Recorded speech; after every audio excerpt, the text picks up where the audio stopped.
নমস্কার সবাইকে, প্রতিমা ভেজ কুকিংয়ে সবাইকে স্বাগতম। আজ আমি তোমাদের সাথে কাঁচা আমের শরবত রেসিপি শেয়ার করব।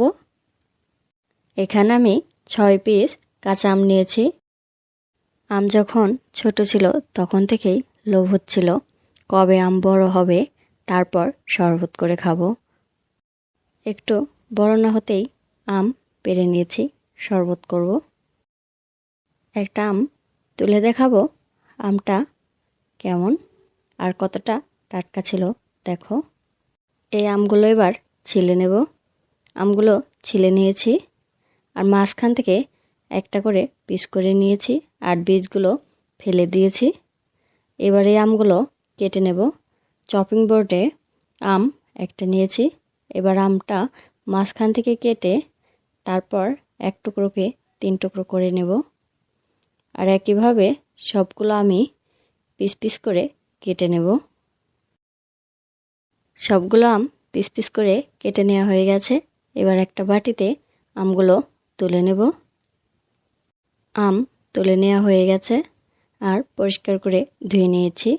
এবার দিয়ে দেব ব্লেন্ডার জগে। সবগুলো আমি দিয়ে দেব।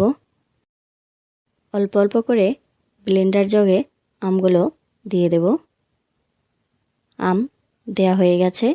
এবার দিয়ে দেব ধনিয়া পাতা।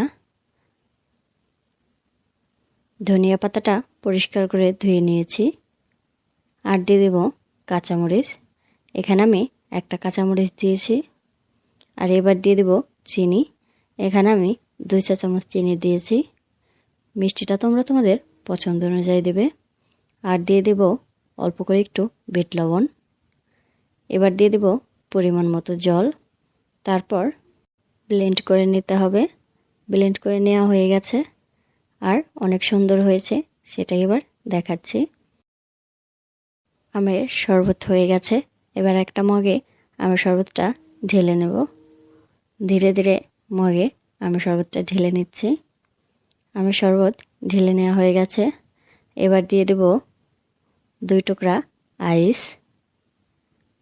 এখানে আমি কোনো প্রকার ঠান্ডা জল ব্যবহার করিনি। এই আইসটা দেওয়ার কারণে শরবতটা অনেকটাই ঠান্ডা হবে আর খেতেও খুবই দারুণ লাগবে। আজকের এই কাঁচা আমের শরবতটা তোমাদের কেমন লাগলো অবশ্যই কমেন্ট করে জানাবে। আর আশা করি তোমরাও একবার বানিয়ে খেয়ে দেখবে কেমন হলো, সেটাও কিন্তু জানাতে ভুলবে না। এই শরবতটা কিন্তু খুবই মজা হয়েছিল।